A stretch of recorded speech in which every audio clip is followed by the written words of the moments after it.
One day when I was driving home from work, I was wrestling with just this intense desire that I had to do something, that I couldn't just sit there and say, wow, this is really horrible, somebody should do something. And deep down inside, I believe strongly that there's a God, that God said, I've called you to shine the light into the darkness and watch new life come forward.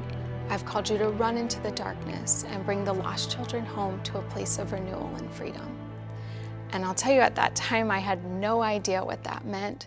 I had no idea the journey that this would be.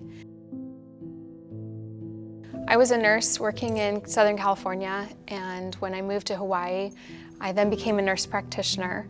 During my time working in the emergency room here was when I was exposed to the issue that human trafficking exists, that the trafficking of our local children happens every day in all communities across our islands, across our country, and around the globe.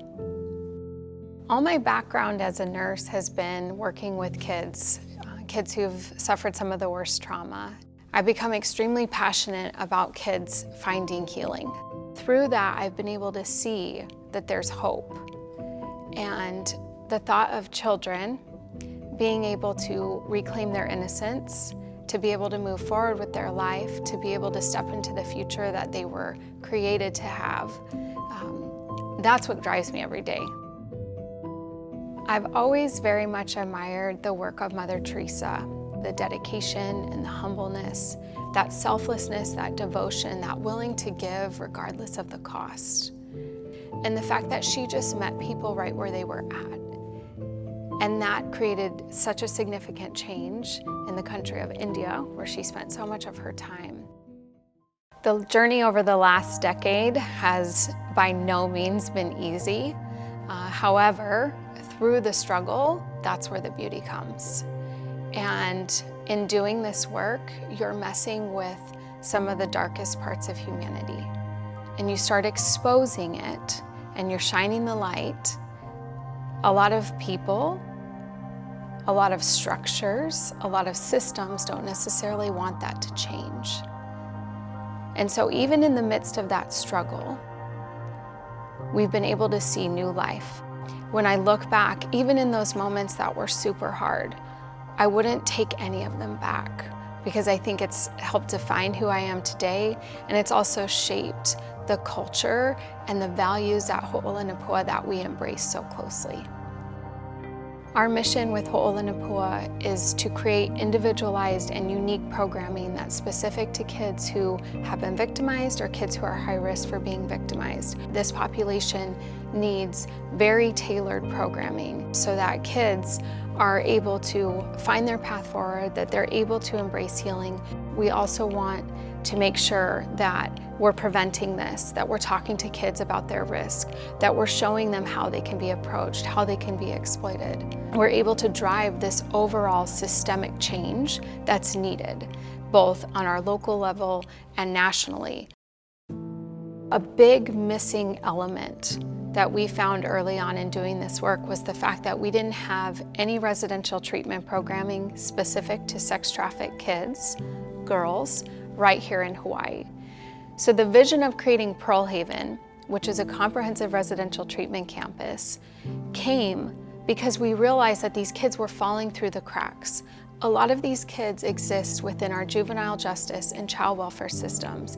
And what we found is that when you piecemeal together services, one of the challenges is that ultimately they don't have a safe place to start that healing process.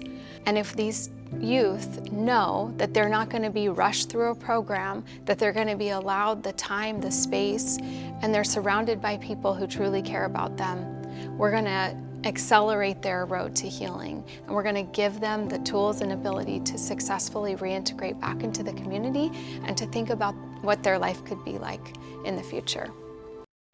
When I first started doing this work, it was one conversation at a time.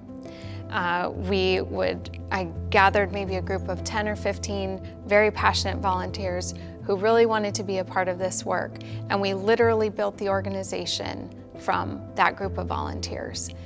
With that, we depend heavily on volunteers to help us with our mentoring program, to help us with our group Hoku services, to do our in-school education, to be a part of advocacy for our youth. Partnerships are essential to end human trafficking. Collaboration with law enforcement has increased overall positive impact and effectiveness in our outreach and advocacy. In 2019, we signed a Memorandum of Understanding with Homeland Security Investigations of Honolulu, one of the first of its kind in the United States. The biggest barrier we face as an organization is that people don't believe that trafficking actually exists, that children are not bought and sold every single day right here in our community. Ho'olanapua is constantly in need of more voices, more advocates, and more community stakeholders. The reality is that we have to end this. As a community, as an organization, as multiple entities coming together, we have to work hard so that trafficking no longer exists. There is a hope and there is a future and you have purpose, and that the value that someone placed on you, the words of death that somebody spoke over you, have no place any longer. And the shame that you feel, that has no place either, because you are not defined by what happened to you. We can end trafficking, but we have to all make a choice. And we have to choose to rise up, and we have to choose to fight for these kids.